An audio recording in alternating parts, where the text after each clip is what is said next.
They called her excessive, said she was too much, too intense, too inconvenient. That's why, when her family decided to get rid of her, they didn't hesitate. Ilara was given as a punishment to a former indentured servant under the guise of an honorable debt. But in that humble home, where she expected disdain, she found something she'd never known: respectful silence, genuine care, true affection. And when the truth of her past surfaced, Ilara had to choose between accepting her place of penance or forging a new destiny with her own hands. The grand hall of the Sterling estate shimmered with gold and arrogance. Thick linen drapes softened the afternoon light, and the elite guests paraded their practiced laughter like sharpened blades. In the background, musicians played a muted minuet, almost irrelevant amidst the malicious whispers. Ilara moved cautiously, her sapphire gown a little too snug for her ample figure. With each step, she felt eyes pressing into her back, as if she didn't belong in that scene, and she truly didn't. Near the grand staircase, a group of young men whispered a little too loudly to be accidental. "Is he really marrying her?" one of them snickered. "Only if he needs an anchor for the docks." Laughter erupted. Ilara froze. At the top of the stairs, her father, Senator Thorne, observed it all and smiled. He summoned her with a curt gesture. When she approached, he simply stated, "It's settled. You will be Matteo's companion. Tomorrow." Ilara Sterling had always known she occupied too much space. From childhood, she'd learned to walk softly, to sit with hands folded in her lap, not to ask for a second slice of cake. She grew up in a mansion where everything was vast, except affection. Her mother had died young, and her father, Senator Thorne, seemed more at ease in the Senate than beside his own daughter. They called her sensitive with disdain, as if feeling were a flaw. When Ilara cried, they called it drama. When she smiled, they said she was pretending, and when she loved, no one noticed. Her body, a constant target of corrections, became her armor. The tight dresses, the suffocating ribbons in her hair, the restrained smiles, everything was an attempt to fit in. But the world around her was made of impossible molds. She dreamed of music. She kept a hidden journal where she wrote secret verses, small poems about love, freedom, and oceans she'd never seen. Only the old gardener truly listened to her. He called her Sunny Ilara, for the warmth she left in the places she touched. But her father, he never called her that. He preferred to treat her as a duty, an impediment. On the night of the ball, Ilara knew she was being judged. The elite were there not just to dance, but to decide if she still served any purpose, and it seemed they had already decided. The young men's laughter echoed deeply. It wasn't just an embarrassment. It was the confirmation of everything she'd always feared, that she would never be desired, only tolerated, that her place was outside the main table, far from the gazes that mattered. But nothing hurt more than her father's satisfied look. "You will be Matteo's companion." She didn't understand. She thought it was a cruel metaphor, but the senator was literal. The government would reward Matteo, a former indentured servant who had saved a colonel's life, and the reward would be her. Ilara didn't respond. She didn't even cry. She just stared at the marble floor and thought, so this is it. This is how my story begins to be erased. And in that silent instant, everything began to crumble. That night, Ilara couldn't sleep. Sitting on the edge of the bed, her gown still partially unfastened, she stared at her reflection in the mirror as if searching for answers within herself. She touched her round face, her dark eyes, the curve of her shoulders they always tried to hide with heavy fabrics. What was so wrong with her? For years, she endured the silence of the house, believing that one day she would earn her father's approval. That perhaps if she was good enough, discreet enough, thin enough, he would see her as a daughter, not as a disgrace. But now she understood. None of it mattered. She wasn't being married off. She was being cast away. The next day she tried to talk. She went to the senator's study, papers strewn on the desk, the ashtray still warm with smoke, the scent of leather and tobacco in the air. "Father," she began, her voice trembling. Please, just listen to me for a moment." He didn't even look up. "It's already decided, Ilara. But I'm not an object to be given away. I'm your daughter." "Daughter?" He looked up, his eyes cold. "A daughter who embarrasses me in public, who drives away suitors, who stains the family name with her eccentricity." Enough. She felt as if she'd been slapped, though he hadn't touched her. "Matteo is a man of honor," her father said. "He saved a noble life. The crown freed him and requested a fitting reward. We will give him what we have most superfluous." Ilara recoiled 2 steps, as if the ground had vanished beneath her. "So I'm your punishment, then." The senator simply returned to his papers. From then on, everything felt like a bad dream. The carriage came for her in the late afternoon. No servants, no goodbyes, no hand extended, no tears. Only the sound of wheels on the dry earth and the sky slowly darkening. Hours later, they arrived at Emerald Ridge, a clearing surrounded by mountains, where the house was built of old stone, with a wooden roof and small windows. And at the door, leaning in the shadow, stood Matteo, tall, broad shoulders, a serious face, like someone who had seen too much, his arms crossed, eyes fixed on her. Ilara stepped down from the carriage, her heart pounding. She expected contempt. She expected mockery. She expected him to treat her as the world always had. But Matteo simply looked in silence and said, "Welcome." He didn't smile. He didn't mock. He didn't turn away. And for some reason, that destabilized her even more. The first night at Emerald Ridge was filled with silences. Ilara didn't take off her dress.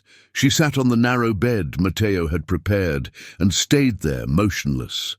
The scent of wood, of dried herbs hanging from the ceiling, of hay beneath the mattress. Everything was strange, incomprehensible. Outside, she heard Matteo's footsteps, steady but unhurried. He lit the fire, prepared something in a pot, then gathered firewood, as if each gesture had been repeated 1,000 times. He lived there before her, and he would continue living, even if she faded away. In the early morning hours, Ilara awoke with a tight chest. A cry caught in her throat. The whole world seemed too far away, and she, small, ridiculously alone. She didn't know if it hurt more, the humiliation, or the fact that Matteo wasn't treating her as a punishment. It confused her, it enraged her, it wounded her. The next morning, she refused the food he left on the table. Bread, tea, and cooked roots. She simply turned her face away. Matteo didn't insist. He simply cleared the plates, washed them, and returned to his work. Days passed. The silence grew like ivy through the corners of the house. Until one night, without warning, she rose from the bed and slipped out the back door. She didn't know where she was going. She just knew she had to go, to run from something she still didn't understand. Maybe it was from him. Maybe it was from herself. She walked through the brush, stumbling over branches, dirtying her dress, soaking her feet in the cold dew. The sky pressed down on her, and the forest noises seemed to whisper things she didn't want to hear. That's when she slipped. A branch gave way. Her ankle twisted. Her body fell. The sound of impact was dull. Her head hit stone. The world spun. Everything went dark. She awoke with a damp face, a warm cloth on her forehead. Someone was carrying her in their arms, strong arms, a firm chest, a steady rhythm of breath. It was Matteo. He said nothing, just walked steadily. His eyes were narrowed, his jaw clenched. And yet, there was a warmth in that gesture, a care impossible to ignore. He gently laid her on the bed, covered her with a thick blanket, brought water, honey, and crushed roots. "Why?" she murmured, her voice choked. Matteo stared at her for a long moment before saying, "Because you are here. And no one deserves to die of cold and pain when someone can offer shelter." That night, Ilara dreamed of her childhood, of her mother combing her hair, of the garden where she used to run. She awoke sweating. Matteo was sleeping, sitting beside the door, his eyes partly open, like someone who didn't trust even their own sleep. In the following days, the fever came, very strong. She was delirious, calling out names she didn't even remember knowing. Matteo changed cloths, warmed soups, whispered words in an ancient tongue she didn't understand. One morning, she woke to find a small wooden sculpture on the table. It was a woman with open arms, closed eyes, and at the base, carved with a knife point, it read, "Nothing that grows whole starts small." She held that piece for minutes, then for hours, and then she cried, not from pain, but from something new, for being cared for, without being judged, seen, without being negotiated, for being alive, and not being treated as a trophy, or trash, or a debt. It was there, between the cold walls of the cabin and the improbable warmth of Matteo's hands, that Ilara began to break from within. But sometimes you have to break to truly begin to exist. Have you ever had to hide your pain because you thought no one would care? Or worse, have you ever felt guilty for being treated with kindness, as if you didn't deserve it? If any part of this story also tugged at your chest, comment a yes below, just so I know you're feeling this with me. Ilara awoke to the soft whistling of the kettle. The aroma of dried leaves and baking bread filled the morning air. There was still pain in her body, but something had shifted. It was no longer the pain of humiliation. It was something else, a strange lightness, as if her soul in silence had taken its first deep breath. She rose slowly. Her dress was now simple, light cotton, left by Matteo on the chair. No ribbons, no tight laces. She dressed carefully. She observed herself in the small wall mirror. She was still the same, large, intense, impossible to ignore. But for the first time, she felt no shame, only curiosity. In the main room, she found a note tucked among the hanging herbs. "Here, no one needs to fit, just be." It was Matteo's handwriting, rustic, firm, true. She stood there, holding the paper with trembling fingers. That wasn't poetry. It was permission, and that moved her more than any flower, any jewel, any apology she had ever received. That afternoon, she sat at the house door and listened to Matteo whistling as he chopped wood. The melody was unknown, but mesmerizing. Ilara closed her eyes and, almost without realizing it, began to follow along with a gentle sway of her feet. For the first time, she didn't want to escape the silence. She wanted to fill it. Days later, she found an old guitar leaning behind a pile of baskets. It was out of tune, dusty. Matteo saw her carefully hold the instrument. "Do you play?" he asked. "A little," she replied, surprised to have found her voice. "Then play." She hesitated. Then she strummed a few timid chords. Matteo said nothing. He just continued chopping wood, but his movements followed the rhythm of the music. It was subtle, but it was a response, and it was enough. That night, Ilara didn't dream of pain, nor of her father, nor of palaces that wished her invisible. She dreamed of wet earth, of growing roots, and of two hands, one dark, one light, planting the first seed together. Time at the ridge began to stretch. Mornings came slowly, with mist over the hills and the sound of birds breaking the silence. Ilara, once so withdrawn, now rose early. She learned to light the fire, to wash clothes in the river, to gather mint with her fingertips so as not to damage the leaves. Matteo observed her from afar.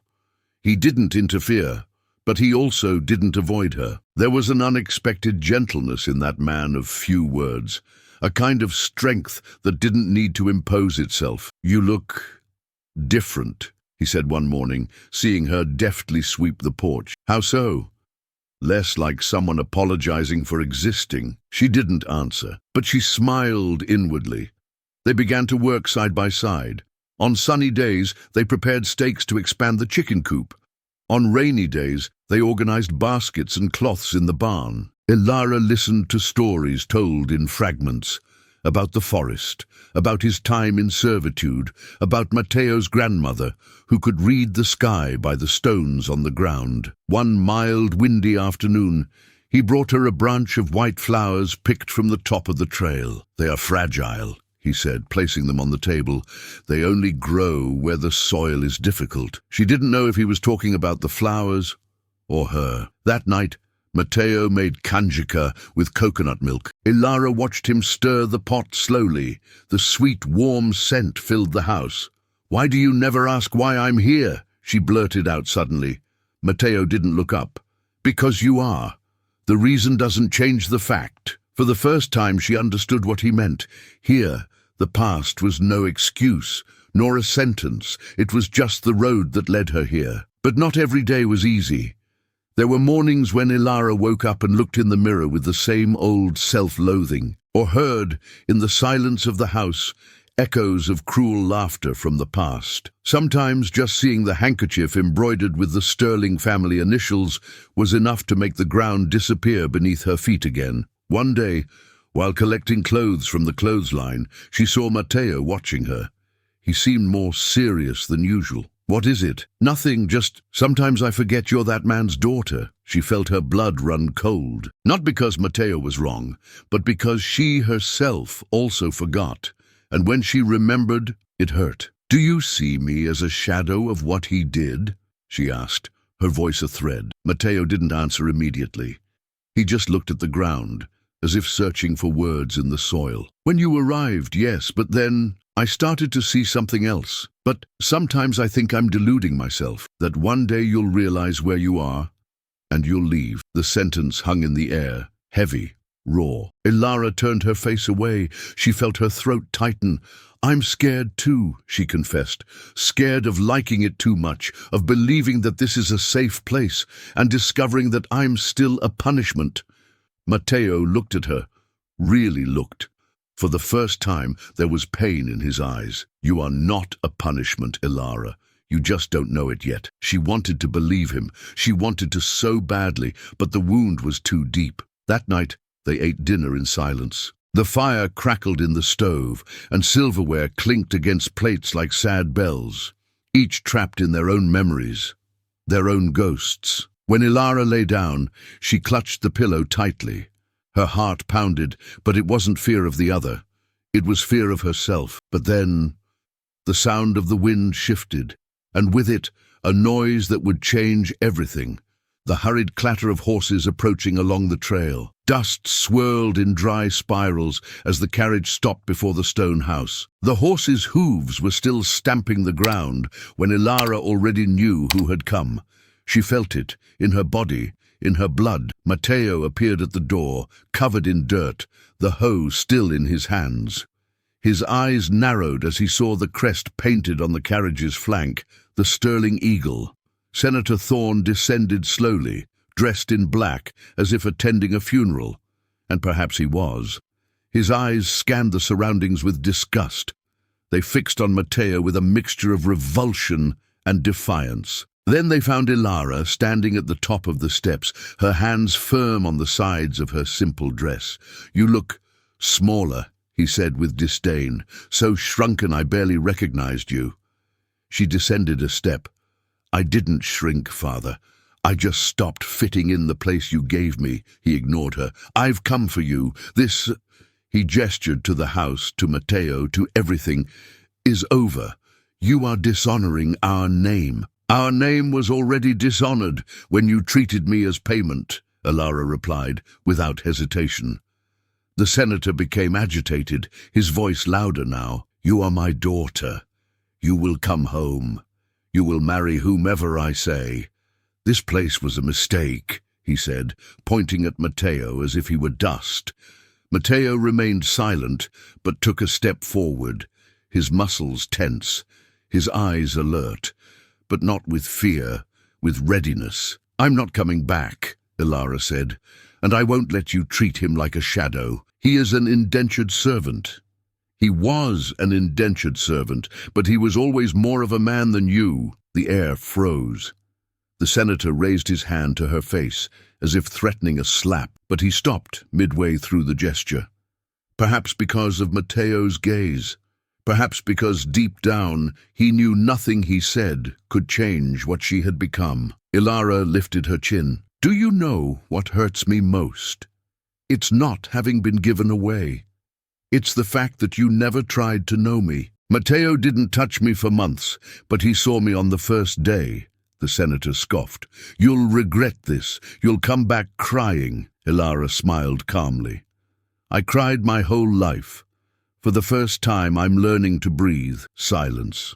Matteo held her hand, not with possession, with respect, with presence. The senator turned, humiliated, and climbed back into the carriage. As the wheels rumbled away down the trail, Ilara felt her body tremble, not from fear, but from release, from relief. She looked at Matteo. He was still there, as always. On the porch, the fragile flowers he had picked weeks before were still alive, even after the dry spell. She understood the message. And for the first time, it wasn't the world choosing her. It was she choosing the world she wanted to build. Months passed since the day Ilara said no to her father. Since then, the world hadn't changed, but she had. The Emerald Ridge homestead now boasted a larger garden, wooden benches beneath the shade of the fig trees, and a clothesline dancing with garments of various colors, all handmade by women who came from afar. Some had escaped, others were cast out, all seeking a patch of ground where they could simply exist. Ilara organized tasks calmly. She woke early, made tea with cinnamon and hibiscus, and sat on the porch to write in her old poetry journal, now with yellowed pages, but still with space for new words. She no longer wore the tight dresses of the Sterling family. Her clothes were now light, comfortable.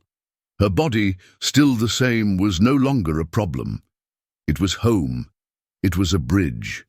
It was steadfastness. Matteo remained by her side, not as a savior, but as a partner. They cooked together, planted together, found silence together. At night, sometimes they danced without music, guided only by the sound of crickets and their own laughter. And it was on one of those nights that Lena, an orphaned girl sheltered at the refuge, slowly approached. She sat beside Ilara, rested her head on her shoulder, and asked, "Can I call you Mom?" Ilara didn't answer immediately. She ran her fingers through the girl's hair and felt a knot tighten in her chest. "Yes, you can." Lena smiled and ran to show the other children the drawing book she had made herself. One of them had 3 figures holding hands: a tall woman in a yellow dress, a dark-skinned man with a restrained smile, and a girl with braids. It was a family. Later, Ilara went to the stream, alone. She touched the water with her feet, breathed deeply. The sky was clear. No smoke, no shouts, no orders. For the first time, she felt whole. Not because the world approved of her, but because she had accepted herself. There, in that place where she was once left as punishment, now she blossomed as a choice. And the peace she felt wasn't loud. It was profound. It was hers. Ilara learned with time that the most difficult wounds to heal are not the visible ones. They are the ones silence carries.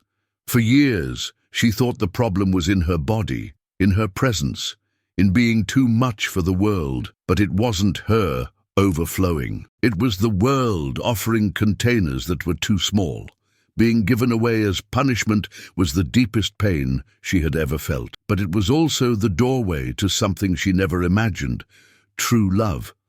Not the kind that begins with empty promises or appearances, but the kind that is born in care, in listening, in silent presence.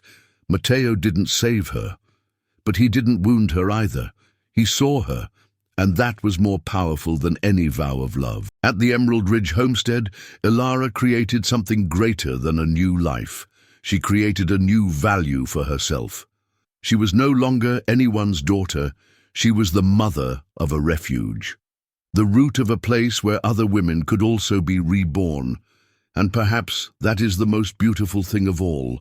When someone treats us with enough respect, we stop wanting to disappear and begin to flourish. And now, looking at you who stayed with me until the end, have you ever felt like Ilara?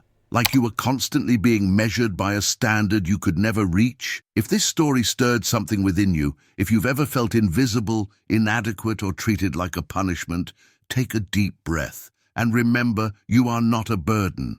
You are a seed.